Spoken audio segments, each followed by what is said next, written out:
TV में आपका स्वागत है। आप देख रहे हैं प्रदेश का टाइम्स। जुड़े रहिए हमारे साथ, आपको दिखाते हैं उत्तर प्रदेश से कुछ खास खबरों की झलकी।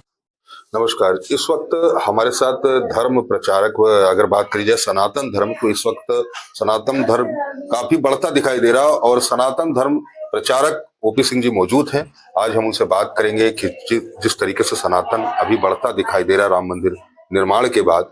तो ओपी जी, आपका हमारे चैनल में बहुत बहुत स्वागत है। जी, बहुत बहुत धन्यवाद आपका। आपके चैनल को बहुत बहुत धन्यवाद जो आप सनातन धर्म को पूरे विश्व में पहुंचाने का प्रचार प्रसार कर रहे हैं। आपका जीवन धन्य है और आपका चैनल धन्य है जो इस श्रेष्ठ कार्य में आपने अपने समय को, अपनी प्रतिभा को नियोजित किया। आप बहुत सौभाग्यशाली हैं। जी, ये बताइए कि जिस तरीके से अभी सनातन धर्म अभी आप देख रहे हैं दो सालों से 3 सालों से बढ़ता दिखाई दे रहा, और वहीं अगर बात करिए संस्कारों की, तो संस्कार जो है वो भी अपनी तरफ बदलाव ले रहे हैं, क्योंकि वो पश्चिमी तहजीब की ओर निशाना बनते जा रहे हैं। और सनातन, लेकिन घर घर अगर देखा जाए तो सनातन बढ़ता दिखा है। इसमें क्या कहना है आपका? देखिए, सनातन धर्म कोई आज नहीं, ये तो अनादिकाल से है।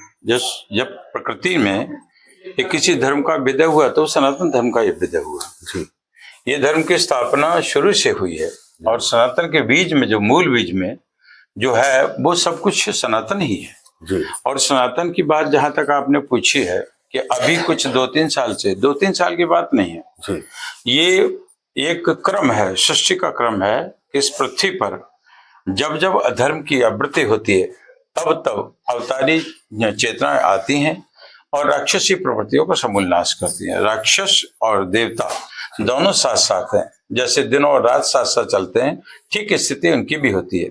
परमात्मा ने दोनों को ही बनाया है, लेकिन जिस प्रवृत्ति की ज्यादा, कभी बहुत ज्यादा वो हो जाती, हावी हो जाती प्रवृत्ति, तब ऐसी स्थिति में राक्षसी प्रवृत्तियों का नाश करने के लिए, आश्चर्य प्रवृत्तियों का नाश करने के लिए दैवी शक्तियां विभिन्न रूप में अवतार लेकर के, विभिन्न रूपों में आकर के और फिर धर्म की स्थापना करती है। धर्म विलुप्त नहीं होता है, धर्म के ऊपर आक्रमण होते हैं। उन आक्रमणकारी अत्याचारियों को नष्ट करने के लिए सदैव यह सनातन धर्म हावी रहा है। और सनातन धर्म का मतलब होता है अपने अंदर करुणा, दया, क्षमा का अभ्युदय करना। जहां पर करुणा है, दया है, क्षमा है, वही सनातन धर्म है। वो किसी भी जात धर्म संप्रदाय से क्या। मेरा सवाल ये था कि जिस तरीके से पश्चिमी तहजीब का निशाना बनता जा रहा है, जैसे कि आपने देखा कि जो जन्मदिन है वहां पर केक कट रहे हैं, जैसे मांस और मदिरा का सेवन लगातार बढ़ता जा रहा है। अभी तक तो पुरुषों में था, लेकिन महिलाओं में भी काफी बढ़ता जा रहा है। तो मेरा सवाल ये है कि जो पश्चिमी तहजीब निशाना बनते जा रहे हैं, जो हमारी युवा पीढ़ी है, और वहीं सनातन बढ़ता दिखाई दे रहा है, तो इसमें क्या करना चाहिए, क्या उपाय करना चाहिए? जो पेरेंट्स हैं उनके लिए कुछ मार्गदर्शन। दिन के बाद रात आती है जी, और रात के बाद दिन आता है। जी, सृष्टि का ये क्रम है। जिस समय, अब इस समय मधुमास चल रहा है जी, फाल्गुन के महीने में, आप देखेंगे समस्त वृक्ष पतझड़ हो जाते हैं। तो जब श्रेष्ठ प्रकृति का सृजन होता है, उस समय जो पुरानी चीजें हैं वो नष्ट हो जाती हैं और पुरानी चीजें, सड़ी गली चीजें, अशिवत्व को शिव नाश करता है। 3 हमारी दैवी शक्तियां हैं, ब्रह्मा, विष्णु, महेश। ब्रह्मा सृष्टि का सृजन करता है और विष्णु पालनहार है। भगवान शिव अशिवत्व का नाश करता है। ठीक इस समय की जो स्थिति है वो वही है। संधिकाल बेला चल रही है, एक युग जा रहा है और एक युग आ रहा है। पाश्चात्य संस्कृति पलायन की ओर है और हमारी भारतीय संस्कृति, हमारा सनातन धर्म का अभ्युदय हो रहा है। सभी तरफ आपको आने वाले समय में प्रकाश ही प्रकाश दिखाई पड़ेगा, अंधकार खत्म हो जाएगा। तो इस समय पाश्चात्य संस्कृति जो हावी हो चुकी थी वो धीरे धीरे पलायन की तरफ है और नया सृष्टि का सृजन शुरू हो रहा है। दूसरी तरफ सूरज उग रहा है और एक तरफ अंधकार जा रहा है। अनुमानित इसमें कितना समय लग सकता है? ये आपको अभी से, वैसे हम लोगों को आध्यात्मिक दृष्टि से दिखाई देना शुरू हो गया है, वैसे 10 वर्ष बाद आपको अच्छी तरह से महसूस होने लगा कि वास्तव में प्रकाश आ रहा है, अंधकार जा रहा है। जी, वही एक सवाल और है आपसे कि जिस तरीके से हमने संस्कारों की बात करी, संस्कारों को लेकर के अभी आप देख रहे हैं कि पारिवारिक न्यायालय जो पहले थे वो कम पड़ गए और आगे नई बिल्डिंगों में उनका जो है वो बढ़ाया जा रहा है, और वहां पर जो मुकदमे हैं लगातार बढ़ते जा रहे हैं पारिवारिक न्यायालय को लेकर के। लड़की की शादी होती है, 1 महीने बाद ही झगड़ा शुरू हो जाता है, कहीं कहीं 5-5 साल, 6-6 साल, 10-10 साल बाद शुरू होता है। इसमें क्या आप मार्गदर्शन देना चाहते हैं? संस्कारों की कमी, जिन परिवारों में संस्कार की कमी आ जाती है तब वहां पर कुप्रथाएं पैदा हो जाती हैं। जिन परिवारों में संस्कार रहते हैं वहां पर इस तरह की समस्या नहीं आती हैं। इसका कारण सिर्फ एक ही है, भारतीय संस्कृति कहीं न कहीं पाश्चात्य संस्कृति के नीचे दब चुकी थी। मनमुख जीवन जब जीने लगता है प्राणी, इंद्रियों के वशीभूत होकर, इंद्रियां जो हमारी हैं वो मनमुख जीवन जीना चाहती है, विषय भोग में जाना चाहती है, तो विषय भोग पतन का एक रास्ता है। दो रास्ते ऋषियों ने बनाए, एक तो श्रेय पथ है और एक पेय पथ है। श्रेय पथ वो है जिसमें त्याग तपस्या है, पेय पथ वो है जिसमें भोग है। तो भोग के लिए हमारी इंद्रियां अपने आप मनमुख रहती है। तो जो भोग की संस्कृति पाश्चात्य संस्कृति है, और हमारी जो संस्कृति भारतीय संस्कृति, इसमें संस्कारों का बहुत ही समावेश है। तो हम जब अपने संस्कारों से विमुख हो जाते हैं तो फिर हमारे ऊपर मनमुख जीवन जीने की शैली हावी हो जाती है।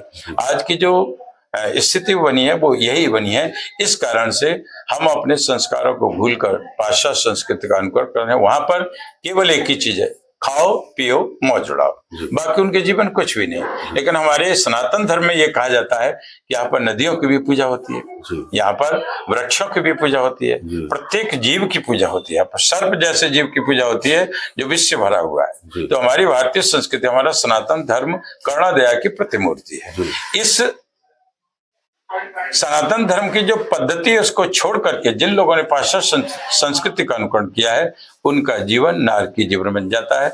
श्रेय पथ से वो पेय पथ की तरफ भागते हैं और वहां पर केवल गहराई गहराई है। उस खाई में गिरने के बाद जीवन कभी ऊर्ध्वमुखी नहीं हो पाता है। तो वह बहुत ही उन लोगों के जीवन के लिए दुर्भाग्यपूर्ण जीवन है। उनसे मेरी एक ही प्रार्थना है कि आप भारतीय संस्कृति में जो संस्कारों का 16 प्रकार के संस्कारों का समावेश है, उन संस्कारों को अपने परिवार में रोपण करें।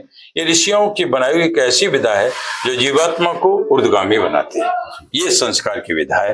तो अपने सनातन धर्म के संस्कारों को जो अपनाता है उन परिवारों में आज भी बहुत सुंदर जीवन है उनके। लेकिन जिन्होंने संस्कारों को छोड़ दिया है, मनमुख जीवन जीने लगे, तो वहां तो गहराई गहराई है, पतन पराभव, इसके अलावा और कुछ नहीं।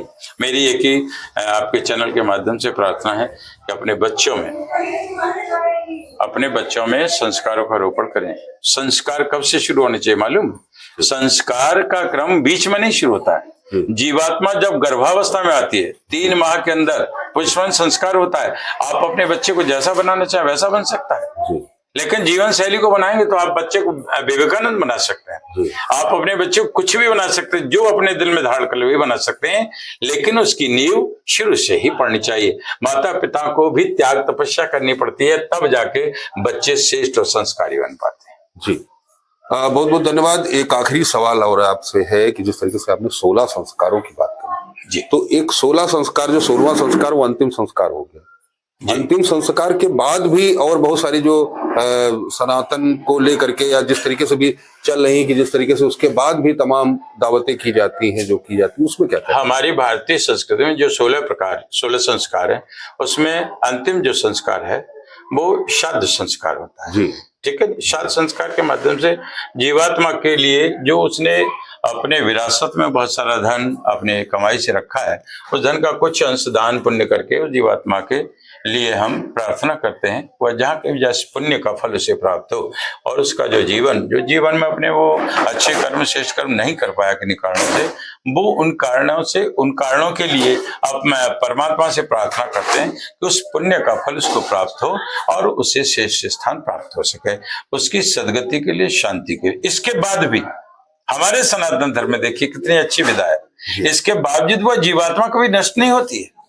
जीवात्मा मुक्त होकर के केवल अलग हो सकती है। जीवात्मा का अस्तित्व कभी खत्म नहीं होता है, उसकी जीवन यात्रा सदैव चलती रहती है। विभिन्न 84 लाख योनियों के शरीर को धारण करके वो अपनी यात्रा को करती रहती है। यहाँ से जो जीवात्मा आपके पास से गई फिर किसी यात्रा में सम्मिलित है, तो यहाँ से फिर भी उसके लिए कई पीढ़ियों तक उस जीवात्मा के लिए यहाँ से हम अपनी सनातन पद्धति के माध्यम से उसकी सदगति के लिए, शांति के लिए प्रार्थना करते रहते। यही हमारा सनातन है। बहुत बहुत धन्यवाद, आपने महत्वपूर्ण जानकारियां दी। जो हमारे दर्शक देख रहे हैं तो आज उनको आपके माध्यम से जो जानकारी मिली है, तो अपने बच्चों को सनातन संस्कार से जोड़ें और जिस तरीके से वो आपने कहा कि शुरू में ही जो गर्भावस्था से ही जोड़ना चाहिए, वहीं से अगर लोग अपने विचार सही कर लेते हैं तो शायद जो स्थितियां अभी चल रही हैं जो कि बिल्कुल, बिल्कुल। वो उसमें सुधार हो। बहुत बहुत धन्यवाद जी।